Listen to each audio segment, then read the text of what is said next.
Hi, y'all. This is Rachel Hernandez, aka Mobile Home Girl of the Adventures of Mobile Homes podcast. Thank you so much for tuning in. I've got another guest interview with us today.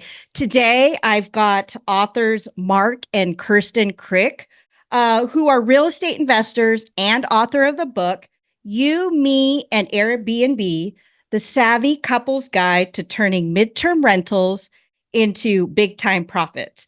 And they actually specialize in midterm Airbnb rentals. So today, Mark and Kirsten are going to share their story and experience as real estate investors, specializing in this niche and how you can learn about it too. Because you can do this with other niches in real estate, even mobile homes, which I've heard other investors doing. So without further ado, welcome to the show, Mark and Kirsten. Thank you. Hey, thanks, Rachel. Glad to be here. Yeah, thank you so much for coming on. I really appreciate it. I wanted you to come on because first, you're authors, second, you're also real estate investors, and you have experience in Airbnb. And over the years, I've known other investors who actually do mobile homes, Airbnb, and then people have asked me about Airbnb with mobile homes. Can it be done? I know it can be done, but I haven't had an expert on the show. So wanted to have y'all come on, talk about Airbnb, specifically what you do with midterm rentals and kind of share your knowledge. So let's get started and talk about kind of like your, the beginnings of how you got into real estate investing and then how it transitioned into Airbnb in the first place.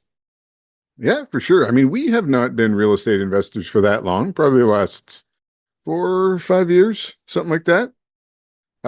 We have been into Airbnb for much longer. Oh, sorry. Sorry. First interruption. One of the interns has a question. Anyways, yeah, we started with Airbnb rentals 2014, probably. So yeah, it's been about 10 years. It's almost 10 years. Yeah, Yeah, we're coming up to 10. So we're up in Canada. So in Canada, we're behind you guys in the States on market adoption of different things, and certainly with Airbnb as well. So it was pretty early on, but we had traveled. We had found we'd used Airbnb traveling. We're like, hey, this is pretty cool. So we tried it out in our basement apartment in our home. Went very well, better than long-term rentals. Did that for a while, and then eventually we bought a second home, duplexed it, did that as an Airbnb as well, and or as a short-term rental, primarily on Airbnb. And then we realized eventually that there was something to longer rentals, so what we call midterm rentals, right? Just as COVID was starting, we had a few sort of month rentals, and then we had in our second property somebody who they were going to move to Australia, so they had sold their home. They were getting ready to go and COVID hit. And they're like, oh, we need somewhere to stay. And it turned into, I think, a 9-month stay.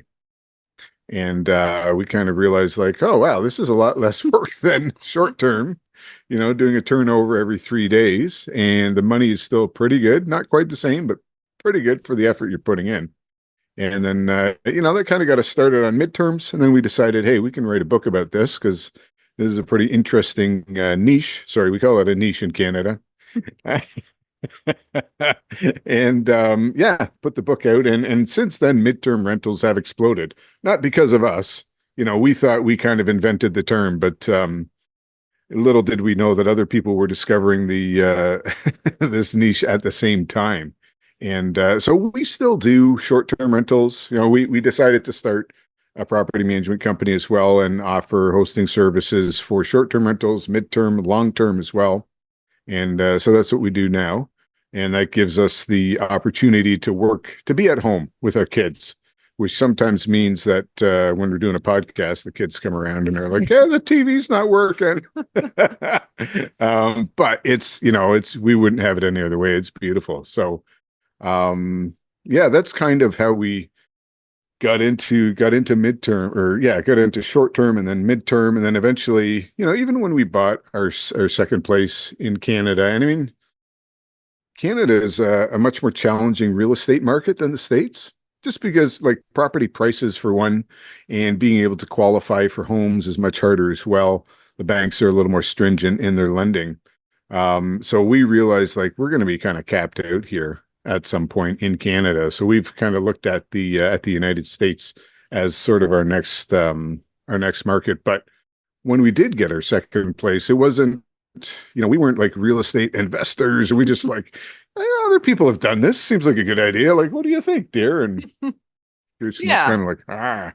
That's really the whole premise of our book is really, if we can do it, you can do it. We're talking to the novice investor. Yeah, like Mark was saying, that getting into real estate in Canada is very difficult right now.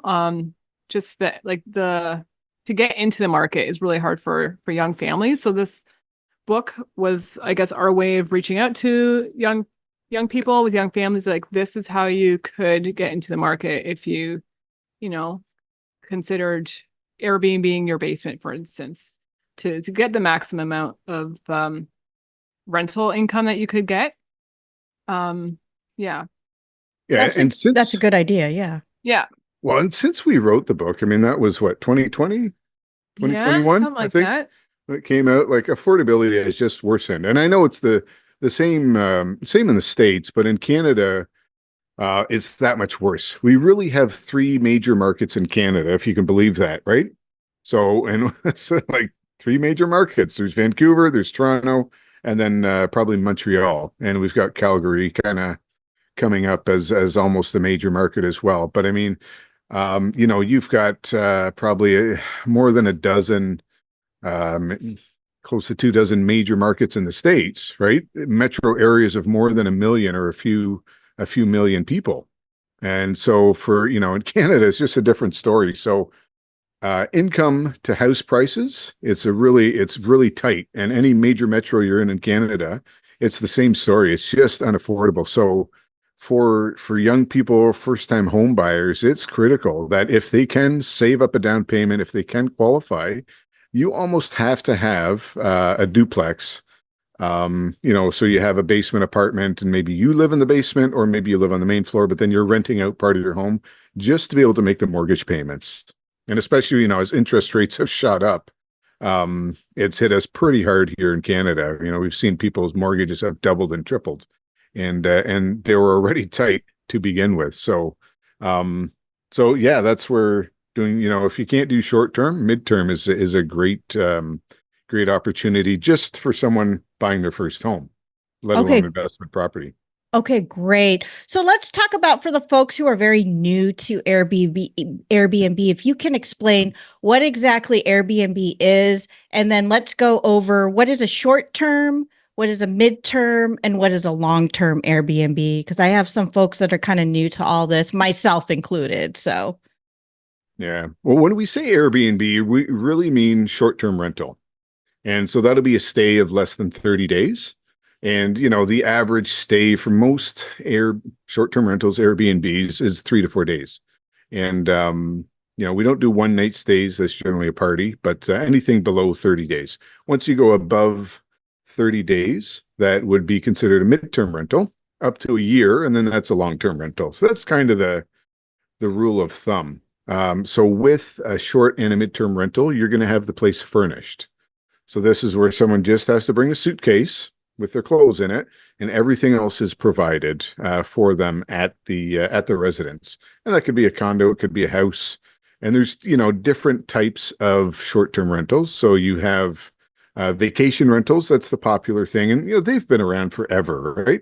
Vacation rentals, cottages somewhere by a lake, in the mountains, by the sea. That's been around forever.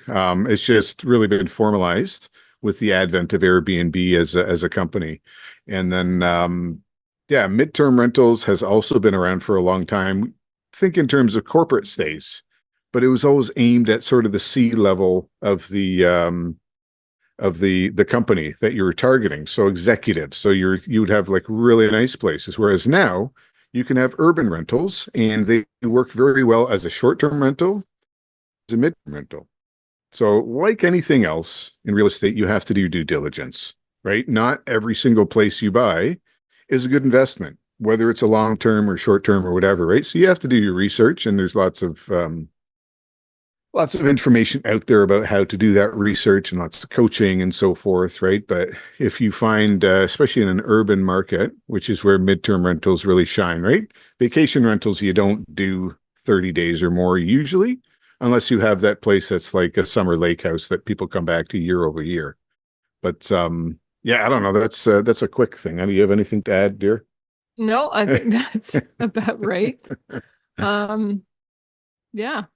Well, so okay, one thing I will say is if you're used to long-term rentals and you want to get into short-term rentals, you need to change your mindset. You're no longer a landlord with a tenant. You are now a host with a guest. So you have to be, it's more like a hotel. And so that is probably the most important thing you need to know about running an Airbnb is that mindset, right? You have to make sure it's welcoming and you have to make sure it's clean. And this is so in the book we hammer on the clean factor just over and over and over again because we can't overstate it. You can have a place that's not so great, that's it's reasonable, but if it's sparkling clean, people will give you good reviews. And if you don't have good reviews, you won't last with short-term rentals. But if you can have the nicest place and if it's dirty, you're going to get a bad review. You're going to get people asking for refunds. So it has to be clean. And that's part of that hotel mindset, right? Where, I mean, I've stayed at lots of hotels that weren't clean, but you have to be at least as good as a hotel in terms of cleanliness. And so this is where we really did well and got our start because Kirsten did all the cleaning in our little basement apartment, a 1-bedroom, kind of dumpy when we started, to be honest, but it was always sparkling clean. So people loved it. We got great reviews and that leads to more guests. Yeah, because I was right there. So I think for somebody who's maybe thinking of going into Airbnb, if you only have the one unit and you're close by, you're very local, then I think go for it. Like Mark is saying, it does take work. It's not, set it, forget it, because you need to respond to guests in a timely manner. You want to keep things updated of everything, including the cleaning. I think that was for me is how we transitioned to the midterm, to be honest, because I was tired of doing laundry. That's probably the biggest challenge, I think, as a Airbnb host is trying to sort out and figure out how I'm going to get all this laundry done. And in a 1-bedroom place, it's not so bad. But we have a couple places that are 5-bedroom, so you got 3 queens and 2 kings and you're washing everything every single time. So you need to come up with a good plan.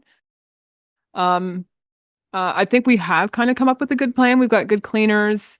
We have, triple of every linen.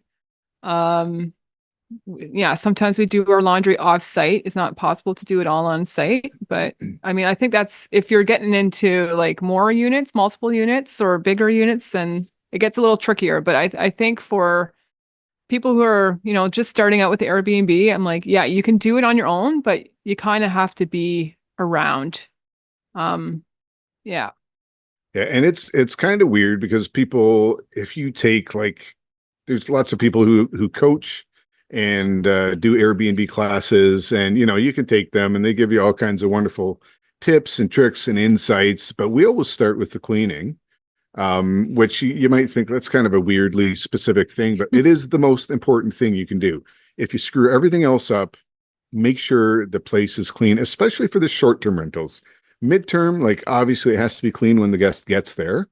In between, it's probably going to get dirty. You can do stay cleaning in between, during the stay if they want, but especially on the short-term side of all the fancy terms and tricks that people will tell you, the basic thing is cleaning. Yeah. It's got to be clean. You don't need automated locks and this, that, and the other, and all the fancy stuff.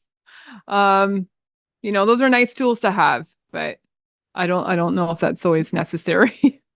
That's good information. I actually knew a manager. He had his own rentals in the mobile home park. He doesn't do it anymore because I guess the park management was like, that's conflict of interest. But he was working with a company who had, I guess, contractors who came into the city And I guess that would be a midterm because it was anywhere between 6 months to a year. These contractors would be in his Yeah. unit. He never went on Airbnb or any of that. Yeah. Yeah. So I can see that midterm. The other way I could see midterm is like student housing, Yeah. because there's always student housing. It's hard to find student housing. Students, they have to be there for the full term, for the full year, instead of doing the short term. So my question is, if you can kind of explain to people what is the advantage of being on a platform called Airbnb, which is through online, y'all, Airbnb, versus just trying to, you have your units and advertise locally or advertise, how does that work? And then also, do you have a specific type of, I believe, instead of, I'm not going to use tenant, I'm going to use guest in mind when you do market your Airbnbs? I love that terminology for sure. Yeah. It depends on what type of house or unit you have. And if you're doing the short, mid, or long term. So we find that for short term, you don't want to advertise locally. Usually when you're doing short term, you're aiming for people who are outside of your local area, right? They're booking your place from another city, another state, out of country. So advertising locally for the short term doesn't really help. What we found is if we've tried it, like on Facebook, for instance, we're, trying to get, sometimes in between our longer stays, we're trying to fill up a couple of nights with local guests, but it's usually trouble. If you're trying to fill in your place with somebody who's from the town that you have your Airbnb in, it's not good news usually. So I don't advertise at all myself for the short term. I kind of let Airbnb do that, VRBO. We do have our own website. So you could do that, build your own website. But I'm trying to reach people from outside of the local area. It's a little different for midterm and long term, because with midterm you do kind of want local people, right? So a lot of our guests for the midterm are people who are in between housing. So they've bought and sold a house, but the closing dates don't quite match up. So we have a family that's staying in one of our Airbnbs now. They've stayed for the whole summer. For 3 months they've been there, and every time they think they're going to be moving into their house, their lawyer's like, no, the closing date's being pushed forward. So for us, it's been good. But they don't really have a choice. They have nowhere to go. All their stuff is in storage. So that's one type of tenant or guest. Another one is people who are in the middle of renovations. They've completely gutted their family home. And rather than live through the mess and the renovations, they're like, we're just going to live elsewhere, but in the same town close by. And then a lot of new Canadians, a lot of immigrants. So they step off, at the airport with just their suitcase. What they need to do is now find long-term, sorry, that's my dog. They need to find long-term accommodations, but you can really only do that once you've landed in the country. It's really hard. The rental market here is very intense. It's not easy to find a rental, so you have to be here to do that in person. So a lot of new Canadians will actually be our guests as well. So they'll stay for a month too as they find a place to live. And they need the furnished place, right? They need a bed to sleep in. They need to be able to cook. Often they're coming with family, so you don't really want to have 3 kids in the hotel room. So I think, that's our short and our midterm. Those are kind of the guests. Well, the short term is anybody, like tourists. We live about an hour outside of Toronto in a blue collar town.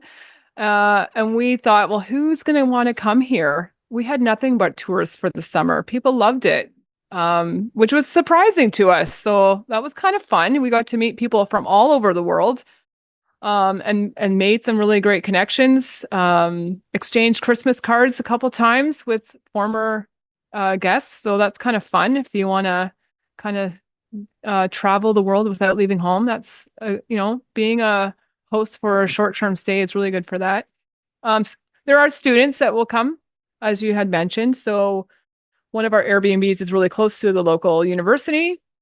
And usually what we're finding is we're having mature students. So people that are doing their masters and their PhDs are staying in our places. They're maybe a little bit nicer than a typical student rental, a little pricier. So we've kind of attracted the mature student, which we are quite happy about. Yeah. Yeah, there are a couple of things I'll elaborate on.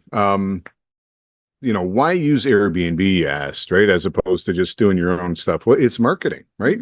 The lifeblood of any business is marketing. You can have the best product. If you don't have customers, you're not going to do well. And there's, lots of examples of companies like that. And then lots of examples of companies. Let's take Apple, for example, right? Are their products really, really that superior? People will swear to you that they are. So, I would say no, they just have really good marketing. They do such a good job. They convince everybody that these phones that they make for $15 in China and ship over here are,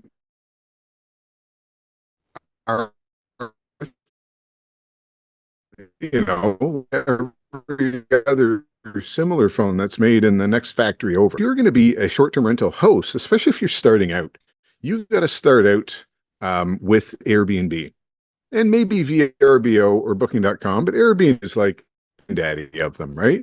They take a 15% cut. And, if you have a business and you're doing marketing, 15% ain't that bad. And they do a ton, just a ton of the work. They do a lot of the vetting of the guests. They have a platform you can use. So if you're brand new, this is a business in a box, right? You still have to provide the real estate. You have to do your research and so forth, but it's not bad. And then what you can, there's ways that you can collect guest information, especially if you have a vacation rental. You just collect their information and you market to them, do email marketing, right? So you get them stay one time with Airbnb. Now you have their information and you can market to them, and hopefully you build like a lifelong commitment with them. So that is the advantage to using Airbnb. And we still use Airbnb for all of our properties. So we have a local network and that works well, right? And that takes time to develop as well.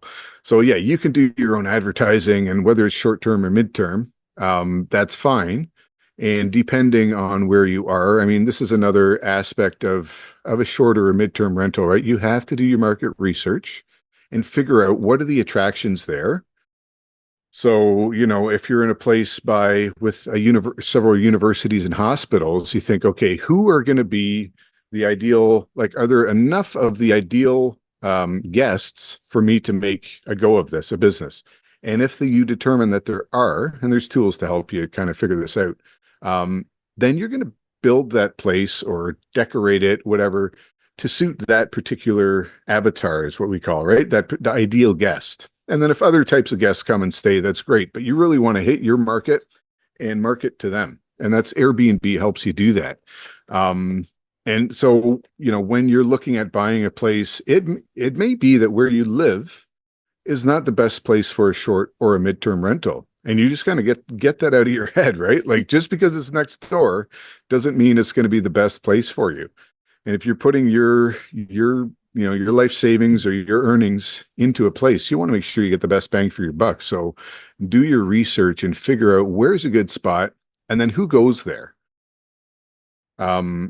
What kind of person is going to stay there. And if it's a midterm rental, right? So midterm rentals are great, especially in cities that have head offices of companies. They need to house companies. So then there's somewhere where you can start to do direct marketing, right? Coca-Cola has a big office in Atlanta. Okay, let me get in touch with their travel and housing manager, right? And a lot of people have built careers off of doing this even before Airbnb existed.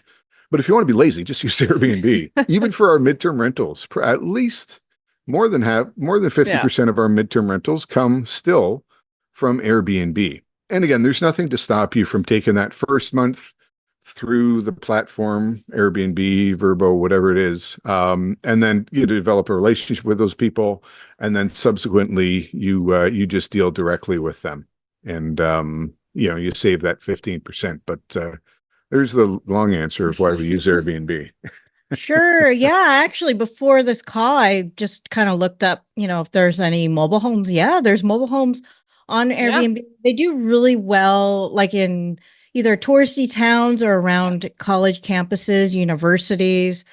You don't even know how many mobile homes I've bought from the parents who, Okay. they were renting it, or, it was for their kid while they were in university. They rented it and they were like, I'm not in the rental business. Just take this off my hands, kind of thing. But there's always going to be someone who wants to live there because of the university. You know what I Yeah. mean?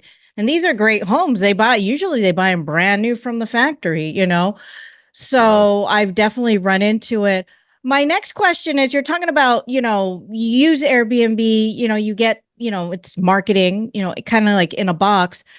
How do you vet people who apply for your Airbnbs? Take us through the application process, and how do you choose that, versus, traditionally, Yeah. traditionally we have to check some things as landlords, but how do you do Yeah. it through an Airbnb applicant? So, Yeah, so it can be a little bit different depending if you're doing the short term and long term. For short term, typically I'll let Airbnb do all of it. So if they have an account with Airbnb and they've got, like, I think Airbnb will ask them for some form of ID. ID, so they have to verify who they are. And there's a credit card attached to their account. I don't really care. I don't, whoever you are, you're welcome to stay in my place, especially if it's short term. I don't really need to know why you're there. I don't ask that many questions. I am a big fan of the Instabook, so that's an option where you just open up your calendar and let it get booked automatically. Some people aren't comfortable with that. They would rather that a potential guest contact them first and request to book. And that takes a little bit of back and forth, and you do have to be quite responsive. You can't let that inquiry sit in your mailbox for a day, right? Because then they've moved on. So they want to book it and they want to book it now. So I like to do Instabook with my short term. I'm not really picky. The only time I get picky is if it's a last minute booking. If somebody's like, oh, I want to check in an hour, and I see that they're local and they're only staying for one night, I'll be like, no. So there are parameters that you can set on Airbnb. Like, I will allow bookings up until 12 hours before the check-in date or the check-in time. And I've learned the hard way. I have, against my better judgment, been like, okay, you can stay. And it's always trouble. If they're local and they're only wanting to be there for a night and they're last minute, it's usually because they're doing something you don't want them to be doing in your place. And then for the midterm, if somebody's, gonna book your place for a month or 2 months or up to a half year, then I would like, a little bit more of a background.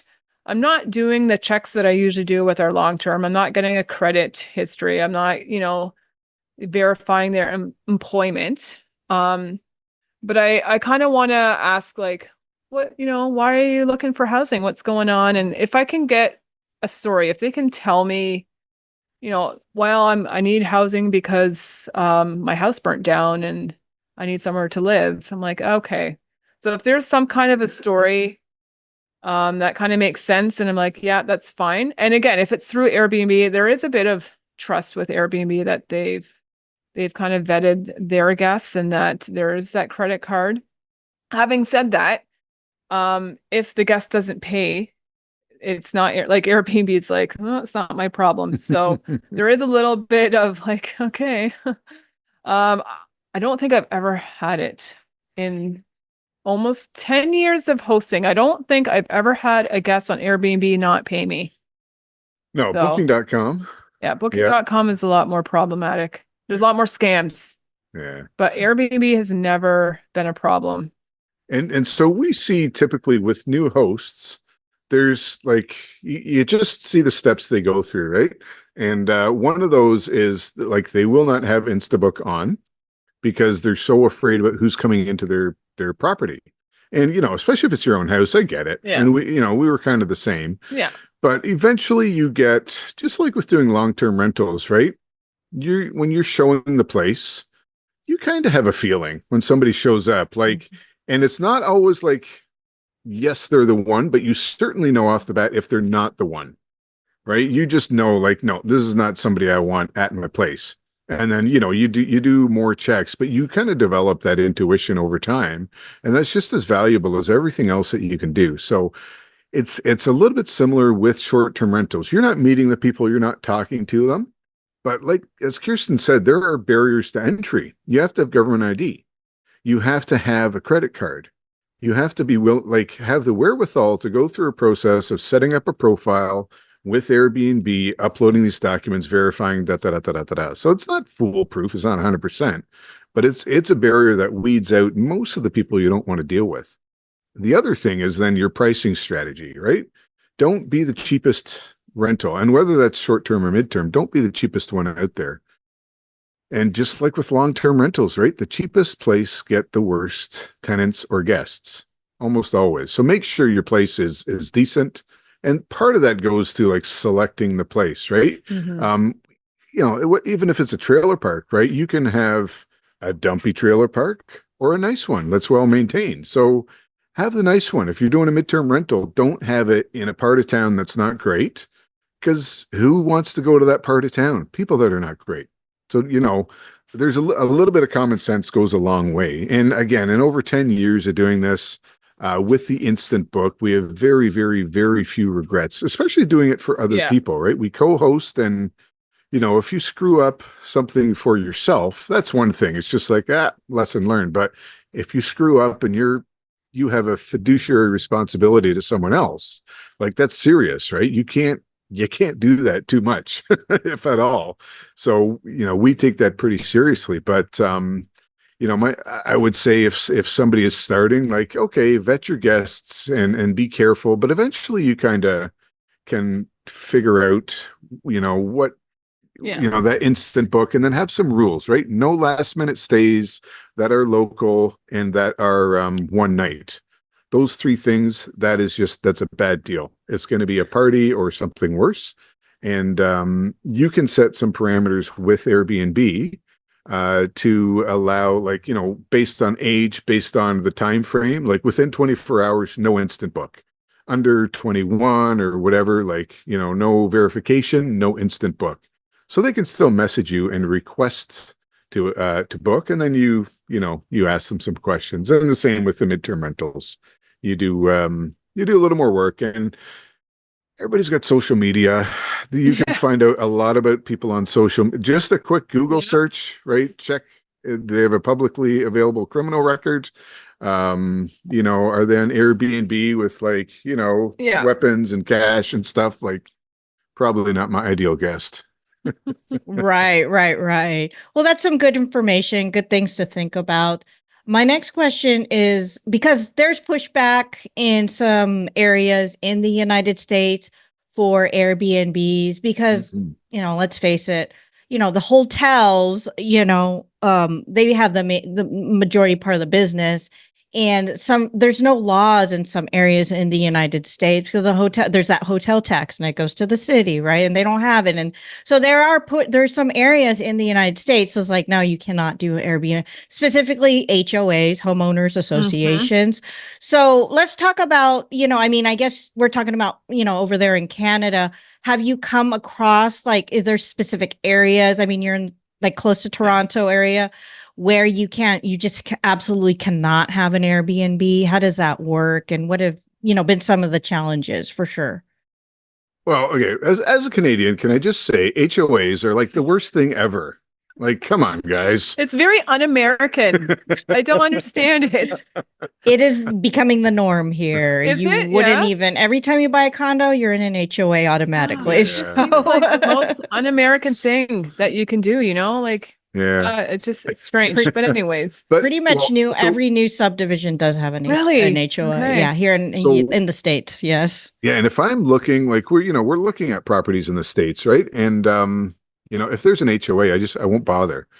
So the biggest risk actually for Airbnb, for short-term rental owners, is regulatory risk, which is crazy. When you think about all the other things in real estate you could be dealing with, like regulatory risk, really?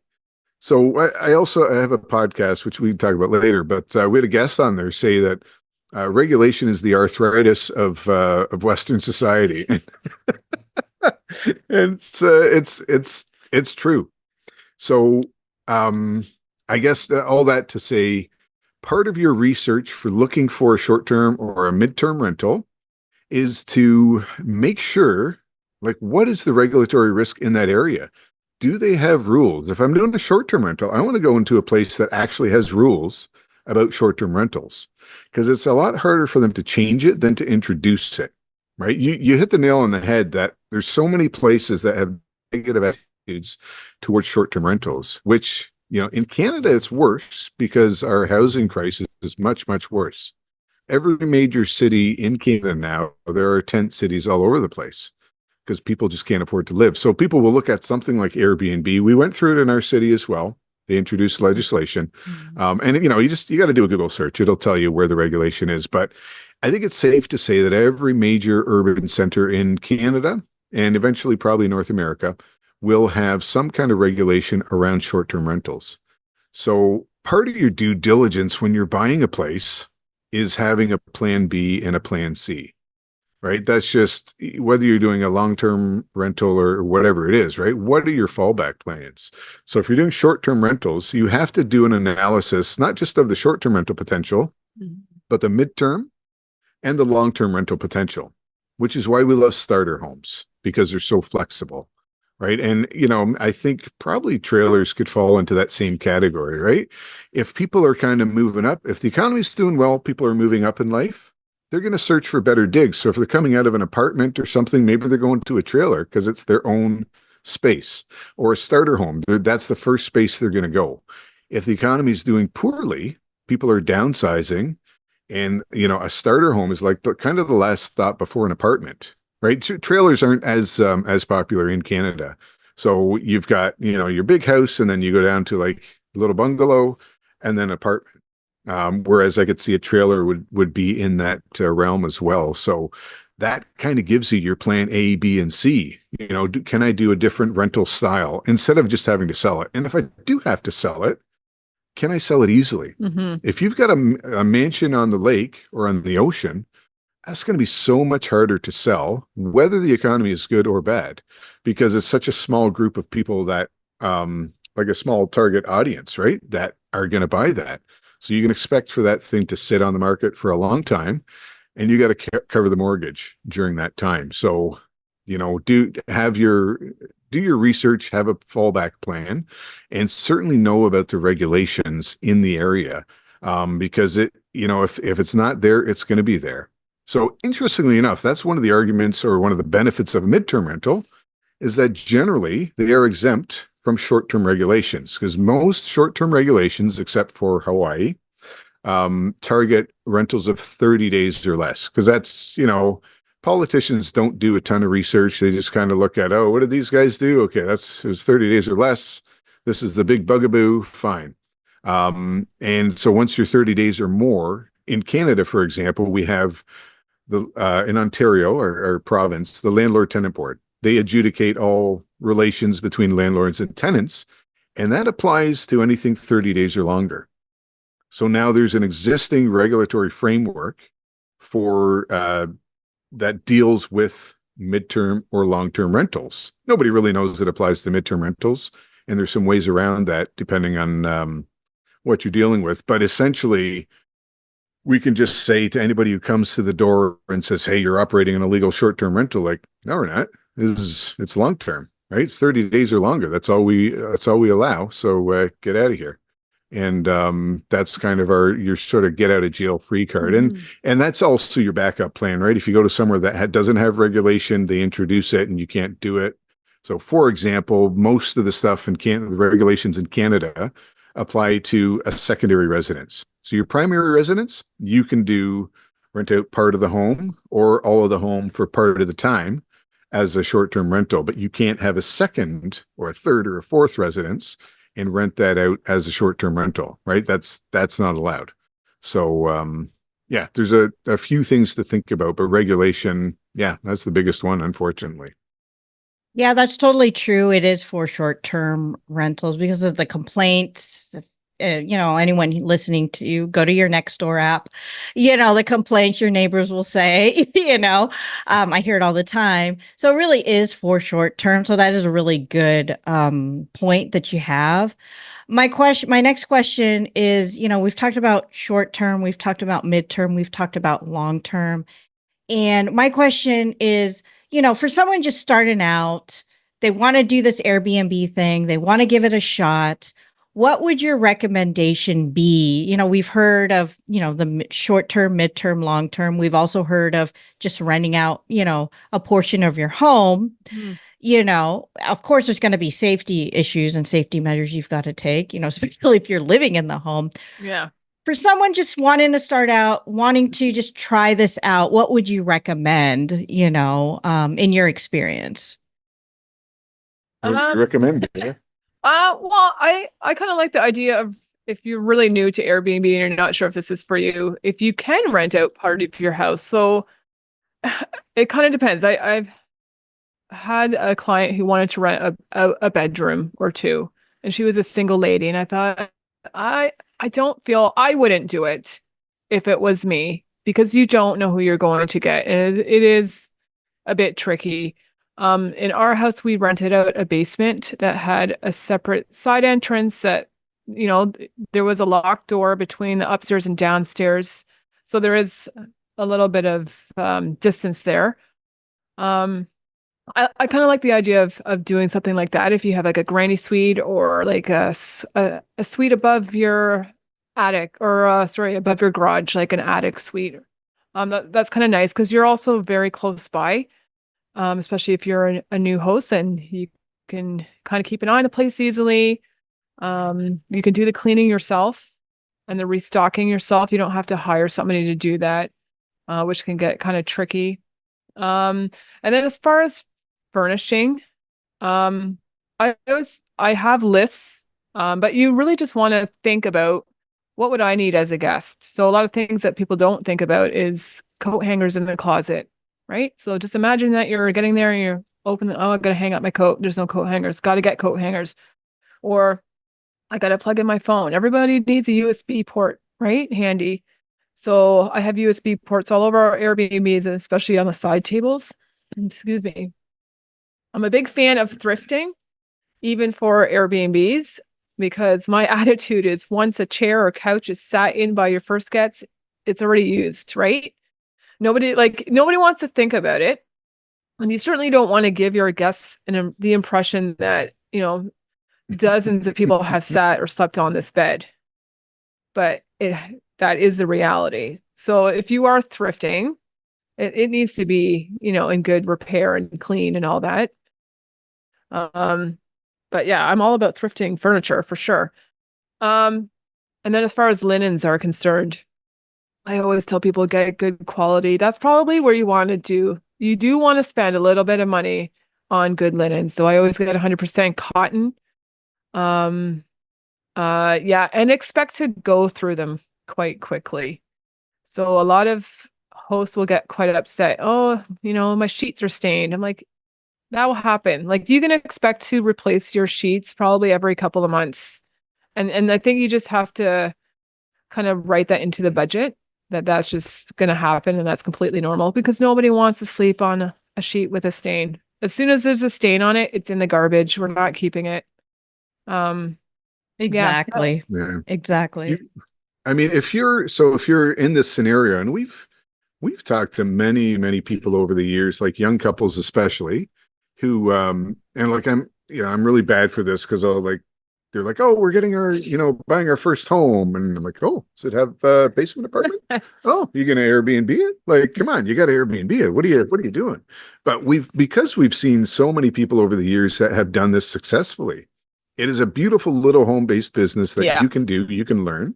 And if you want to expand it, you have an understanding of the business, right? So there's a lot of things you can do if you live there and it's your only rental, that you can do, that you can if you have 4 or 5 or even 3, right? Then you have to start looking at how to scale up, and having cleaners, all the tools that we use now. But we learned, when I say we, I mean Kirsten learned, doing all this stuff hands-on with our first rental. So we really, we have potential clients that will come to us and say, hey, we're thinking about doing an Airbnb. Can you manage it for us? And like, it's in your house. No, you do it. Like, if you want to buy another one, we'll do it for you. But like, this is your opportunity. Number one, get a little bit of some business skills, some entrepreneurship, expand your comfort zone. This is something new, but you can do it. And like, we'll advise them. We'll help them out, right? We've done that with many people. Or find someone in your community who's doing it, or an association that may be willing to help you. But it is so good for people to do this, just to build up their skills and their comfort level. And now it's not the unknown anymore. And then you'd be surprised at what you can do. But yeah, absolutely. If you're getting started out, if you can do something that's close, where you can manage hands-on that first unit, learn the business. Because if you're going to call up a property manager like us, you need to know what you're talking about. If we're spouting all these terms off at you or giving you rates that are unreasonable, like, you don't have anything to gauge it with, right? You need to have at least a baseline to understand, like, if they're going to take X percent, is that really worth it? Or should I just do it myself? Or should I call someone else? Or, can you gauge whether or not that property manager actually knows what they're talking about? Right? What things do you look for? So if you've done, just like any business, right? If you know the business, it's much easier for you to talk to people in that field, or to expand it, or to buy another one. So that's our record. And that's what we talk about in the book as well, right? Is that's part of our journey. We're not rocket surgeons. We kind of stumbled through this and we made mistakes. Here's some of the mistakes we made. But if just some ordinary people can do this and then can build a business doing co-hosting and property management, there's nothing special to it. You got to show up, you got to work hard, follow a few rules, and you probably do okay. I kind of do want to, you mentioned co-hosting. That is an option for people too. So we started doing that with some clients. Some clients want to be completely hands off. They're like, here's the property. I don't want to know anything. Just make sure I got money at the end of the month. So we'll do everything for them. Other people, they are a bit more like they want to know what's going on in their house, and they kind of want to know who's staying and how long are they staying and how much are you charging per night. So for clients like that, I recommend they become a co-host with us. And Airbnb actually has a really good program for that, where we can pair up with a client and we're both co-hosts together at the same property. So both of us are looking at the calendar. We can make changes. We can both message guests, and that way, the co-host or our client can kind of learn from watching how we interact with guests and what we've done with the calendar. So we do that for a number of clients, so that they're still kind of hands-on. They still kind of know what's going on. And we said that to them as well. Like, if in a year or two you're like, oh, I think I can do this, we're happy to hand over the whole listing back to you. And that's the other nice thing about co-hosting. It's their listing. So we're invited to co-host, but the listing is theirs. They own it. So with other clients, we own their listing. And should we, for some reason, not manage their property anymore, we take that listing with us. They don't get to keep it, so they will lose all their reviews. They'll lose their history on Airbnb. So that's another thing to think about as well. Yeah, one thing we should mention is that the number of reviews you have for a property is critically important with Airbnb, almost more so than the actual quality of the reviews, right? So it's based on 5 stars. And so whether you're doing short or midterm, you get a rating, and you want to be as close to 5.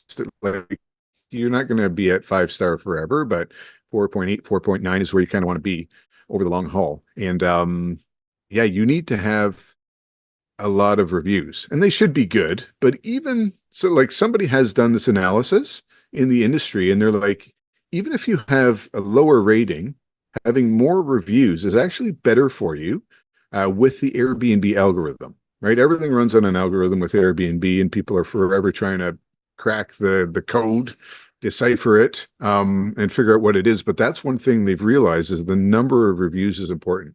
So, and we have some places that are kind of on autopilot. Like, Mm-hmm. we still maintain them and we're involved in stuff, but as far as like, we don't have to do anything to attract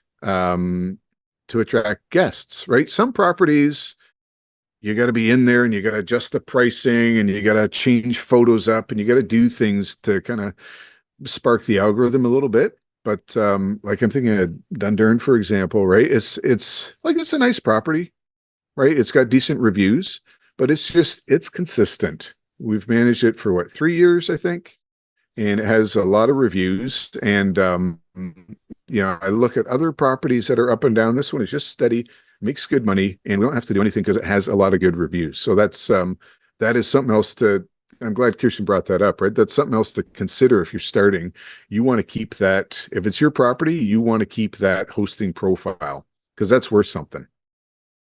For sure, for sure. That's kind of why I like that, because you're kind of working with Airbnb, you're cutting out the marketing part, which, I have to market properties myself when they're vacant, and for you to have that service for the co-hosting that Kristen had mentioned for other Airbnb hosts, I mean, it's great. It's great. I didn't even know that actually existed. Well, we're getting towards the end of the interview. I just have a couple other questions. We talked about talking about teams here, and it seems like for anyone first starting out, kind of like what y'all did. You kind of first started doing it like really hands on, unless you bring in property management, like y'all like what you all do for others. For someone just starting out, I mean, what do you need for as a team? I mean, to do this, I mean, you need your property, and then obviously you have Airbnb. But outside of that, for someone just starting out, let's talk about some team members that you think are important. Yeah. So we mentioned cleaners. I think that's probably a big one. Again, depending if you are going to clean it yourself, then that might be okay. But think about too, your work schedule. If all of a sudden you have a turnover and you're not there, or you want to go on holidays, so maybe having a cleaner as backup is nice. And then finding the cleaner, they have to kind of understand that it is a short term. It's not just a regular clean. So we've had to, kind of chat with cleaners about our expectations and kind of guide them along the way. But the ones that we have, they understand the nature of Airbnb, and they're also your eyes and ears. So I'm not in all of our properties. I can't. There's just too many. Some of them are, quite a distance. But my cleaners have checklists, and they know that, okay, there's a problem. I need to tell Kirsten, and we actually have softwares for that. So there's a problem, like for instance, the toilet's not flushing, or the bracket holding the curtain has fallen down. So that leads me to another one. Do you have a good handyman that you can call up just for little things like that? Because within Airbnb, you can't let things wait. Right? So especially if you've noticed a problem and it's in between stays, you need to get the issue dealt with before your next guests arrives, ideally. You don't want to have to be coming in with a contractor as your guests are arriving with suitcases, or interrupt their stay because you got to fix things. So you need to find somebody who's kind of able to be on call. Yeah. I think those are probably the two big ones. With Airbnb, it's a cleaner and handyman. You need your real estate team, right? You need a lawyer, you need an accountant, you need a real estate agent for buying properties. But once you're operational, it's cleaner and a handyman. Those are the things that you that's your team, right? And then software as well, I would say, is probably going to be part of your team that you're going to use, right? People will use virtual assistants. But, if you're starting out with your first one, you're not going to hire a virtual assistant. But as you scale and grow, maybe you do that. But we use software, several different kinds of software. We track our rankings. So it's important to know where your rankings are. So if you need to adjust stuff, like, why isn't it getting booked? Oh, I'm ranked like 40th in the area. Well, I better fix that. I want to be like on the first page. So there's that. There's pricing software, right? Unless you want to manually adjust all your properties every day. Use a pricing software like Price Labs. That's one we use. Wheelhouse is another good one. There, and it's, you set your parameters. You can get pretty granular with how you want to, do you want to do different different season pricing for different season, right? Different lengths of stay, adjust the pricing, right? Have that, like hotels have been doing this forever, right? They have this down to an art. They have pricing managers in hotels, right? But yeah, you can use software to do that. So that's another important one. And then finally, a property management software. I would recommend this, even if you have one property, because we use Hostify, and there's a ton out there. Find one that works for you. We like no, Hospitable. Sorry, Hospitable. Hospitable is the one we used to have Hostify. Anyways, we really like Hospitable for the messaging, right? We have 7 or 8 automated messages that go out for each guest. And so most guests we don't actually talk to or communicate with. It's all automated. And there's even AI responses. So like if they're asking for the Wi-Fi because they can't read and they didn't see it in any of the messages or any of the things that are posted in the house, what the Wi-Fi info is, it'll automatically just send out a response when AI kind of looks at the question. Oh, they're asking about Wi-Fi. Here's your answer. So again, you're not even involved. And so as you scale, that's important, but it's also good for even just with one. If you forget, right?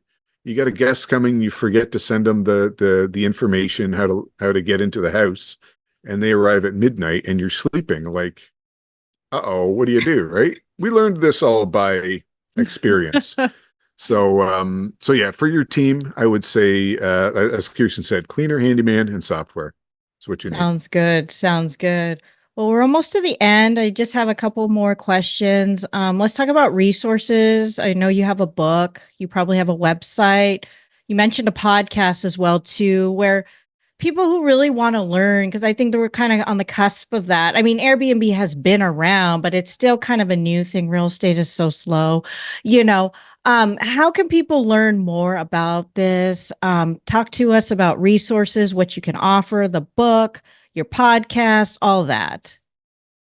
Well, I mean, okay, so here we'll shill the book. We're not really it's available on Amazon, so have a look. I think it's like we're not big on like buy our stuff, buy our content, right? Like we're here to make money, obviously, like anybody else, but there's room to help people out. So the book has a lot of good information, I think, for people starting out, just on Airbnb in general, real estate in general. But we live in the information age. There's so much information out there that the problem actually is how do you parse, how do you find that good information, right? So yeah, we do some local courses, but nothing that we like sell online. This is just part of a real estate group we're in. We don't charge for it. But if you're not around here, you can't get that. So yeah, look online, and there's so many. Yeah, there's a lot of influencers out there. So there's a couple I would mention. Bill Faith of Build Short-Term Rental Wealth. So he's he's loud and opinionated, but he's often right, which is the part that I like. And he deals with mostly like vacation rentals, but tons of good information out there. Faeth is his last name. So he's a good resource. There's a bunch of, there's some podcasts out there. Short-Term Rental Riches. I like that one with Tim Hubbard. Just good, very practical information that you can get. And then who else do we like? I don't know. There's a bunch out there, but even like Bigger Pockets, right? They have information on short-term rental stuff as well. You got Avery Carl with the short-term rental shop. So there's lots out there, and like you don't need to pay for a course. If you really want to get in with someone who knows what they're doing, maybe pay for some coaching, like hands-on, one-on-one, if you're really not sure. But if you're a little bit entrepreneurial, everything that you need to know is out there for free. So for us to try and sell a course or something, like again, unless it's more specific one-on-one where like you're doing coaching and you have a weekly or a monthly call or something, like there's value in that, I think. But for the rest, like it's out there. Google it, look it up. And it's especially the people who are really pushing you to buy their content that I'd be suspicious of, right? Some people are like, hey, here's the information. And by the way, if you want to like us, right, you want to buy our book, buy it, but I'm not going to force you or even do a hard sell because that's, it's that's not our main source of income. So you want to learn, I guess that's the thing. You want to learn from people who are doing it, who are actually just anything. This applies to real estate. Learn from people who are doing it, not from people who are selling courses. If they're doing it and selling courses, okay, maybe, but they should be actively involved or at least have done it, right? Maybe they've done it and they've made their money and they're kind of like, real estate is not passive, right? It's a lot of work, and they're going to sit back and be like, okay, I've kind of made the money, and I just a little bit of income is great, but yeah, learn from people who've done it, are doing it, or have done it. Yeah. And if you, if there's people out there that are thinking about it and they do want to use the Airbnb platform, you can do a search for co-hosts in your area, so that you can kind of match up with, so somebody, there is money, there is a transaction, but that's, I think, dependent on each co-host. So right on the Airbnb app, if you're not comfortable hosting, even if, for the first couple of months, you could get a co-host to kind of walk you through it and help you with your listing. And there's community groups too. For almost every city, there's a Facebook group, kind of through Airbnb, but of hosts who are willing to help. So you just go on there and you ask questions until people get sick of you. That's great. That's great. Yeah, it's funny you talk about courses because I think a lot of people want that coaching now. I just released a coaching program for what I do, mobile home investing. Because people were asking me, they don't want to sit through a course anymore. They want the expert for sure, for sure. So I hear you on the value for that.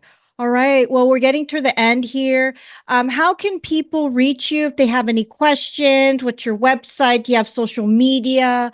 Because I'm sure I'm going to have a lot of people who may be interested in, just, shooting some questions to you about this. It's very exciting stuff for sure. Yeah. I mean, we're not the best on the social media, because we're working, right? Like we do this full time. We got 4 kids at home and our priority is the family, right? Family business. And so we'll put out, we have the Instagram, we right? do, but it's not great. I would tell people to go to www.joyhill, joyhill.ca. That's where I would go to. Yeah, that'll kind of link you into all our information. Yeah. And if you have a question, email us. I may not get back to you within 30 seconds, but we will get back to you if you have questions. And I also do a podcast with a different with a colleague. It's called the Two Stewards Show. And so this is more, we started off really hard on the real estate angle. We've more moved into stewardship. So it's basically like investing with a Christian worldview. So we have a kind of a different take on things. The idea of stewardship is that everything we have doesn't really belong to us. It's been given to us to take care of, whether that's our finances, our families, our bodies, whatever. So that's kind of our angle. But, we just did an episode this morning about, and we're pretty Canadian. So, Canadian immigration policy and housing starts. And we get into the weeds on some of this stuff. And then some of it's a little more general or more philosophical. But that's, if you're at all interested in that kind of thing, check that out. The Two Stewards Show on all your podcast platforms. But yeah, Joy Hill is probably the best spot to get a hold of us. Very cool. Very cool. Actually, I have a lot of Canadian listeners. So yeah, and most of them do invest in the States. So for any Canadian listeners out there, this is just an extra special interview. If you have any specific questions for them in Canada, you're there anyways, depending on your locale. I have people listening from, it's crazy, the UK, Australia, Ireland, mobiles, they call them caravans in Europe. So they do exist. Yeah, they do. Pretty neat. They do exist for sure. For sure. Well, thank you so much again, y'all. Check out Mark and Kirsten Crick. The name of their book is You, Me, and Airbnb. Very cool, catchy title. And I'll put all the links to everything that we talked about, all the resources, their website, everything we talked about at the end of this post for for, the show notes and all that. But without further ado, thank you so much for coming on, Mark and Kirsten Crick, talking about midterm Airbnbs. Thank you so much, everyone, for listening. This is Rachel Hernandez, aka Mobile Home Girl, with the Adventures of Mobile Homes podcast, signing off. Thanks. Bye, y'all.